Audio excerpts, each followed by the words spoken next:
എല്ലാവർക്കും നമസ്കാരം. ഞാൻ doctor Davis Manuel, P K Das ഹോസ്പിറ്റലിലെ കൺസൾട്ടൻറ്റ് ന്യൂറോളജിസ്റ്റായിട്ട് ജോലി ചെയ്യുന്നു. ഇന്ന് നമ്മൾക്ക് സ്ട്രോക്കിനെ കുറിച്ച്, പക്ഷാഘാതത്തെക്കുറിച്ചിട്ട് നിങ്ങളോട് കുറച്ച് കാര്യങ്ങൾ പറയാനായിട്ടാണ് വന്നിരിക്കുന്നത്. അപ്പോൾ അതിൽ ഒന്നാമതായിട്ട് നമ്മൾക്കൊരു രോഗിക്ക് പക്ഷാഘാതം വന്നാൽ അതെങ്ങനെ തിരിച്ചറിയാം, പെട്ടെന്ന് തന്നെ തിരിച്ചറിയേണ്ടത് വളരെ ഇമ്പോർട്ടൻ്റ് ആണ്. കാരണം നമ്മൾ അങ്ങനെയുള്ള രോഗിയെ എത്രയും പെട്ടെന്ന് ആശുപത്രിയിൽ എത്തിച്ചിട്ട് അതിൻ്റെ ചികിത്സ എത്രയും പെട്ടെന്ന് കൊടുക്കുന്നു, അത്രയും അത് ഫലവത്തായിരിക്കും. അപ്പോൾ പക്ഷാഘാതം നമ്മൾക്ക് അറിയാവുന്ന കാര്യങ്ങളിൽ ഒന്ന്, സംസാരത്തിലുള്ള ബുദ്ധിമുട്ടുകൾ. രോഗിക്ക് പെട്ടെന്ന് സംസാരിക്കാനുള്ള ഒരു ബുദ്ധിമുട്ട് കാണുക, നാക്ക് കുഴയുക, അല്ലെങ്കിൽ വായുടെ ചെവി ഒരു സൈഡിലോട്ട് കോടിപ്പോവുക, അങ്ങനെയുള്ള ലക്ഷണങ്ങൾ.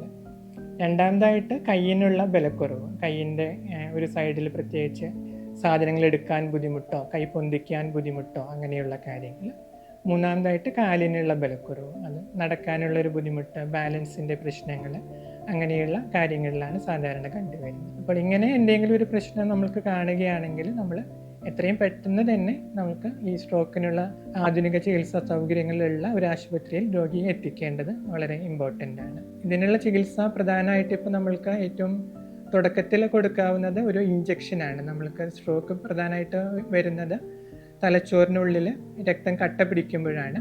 അപ്പോൾ ആ കട്ട പിടിച്ച രക്തത്തിനെ അലിയിച്ച് കളയാനായിട്ട് നമ്മളൊരു ഇഞ്ചക്ഷൻ കൊടുക്കാനുള്ള ഒരു ട്രീറ്റ്മെൻ്റ് ഉണ്ട്.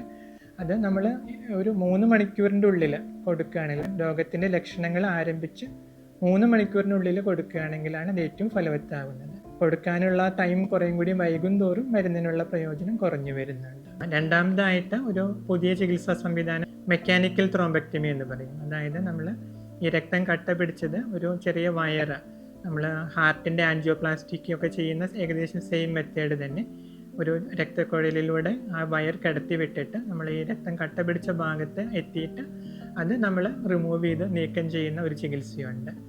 അപ്പോൾ അതും ആദ്യത്തെ കുറച്ച് മണിക്കൂറുകൾ എത്രയും വേഗം നമ്മൾ അത് ചെയ്യുന്നു, അത് തന്നെ ആയിരിക്കും ഫലവത്തായിരിക്കുന്നത്. അപ്പോൾ ഈ ഒരു ചികിത്സയും ഇപ്പോൾ നമ്മൾക്ക് അവൈലബിൾ ആയിട്ടുണ്ട്.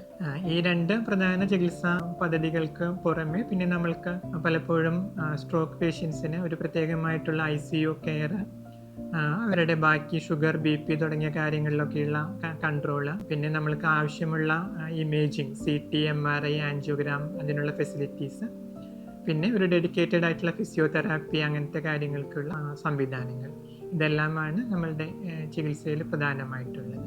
സ്ട്രോക്കിൻ്റെ ചികിത്സ എന്ന് പറയുന്നത് ഒരു ലോങ് ടൈം ചികിത്സയാണ്.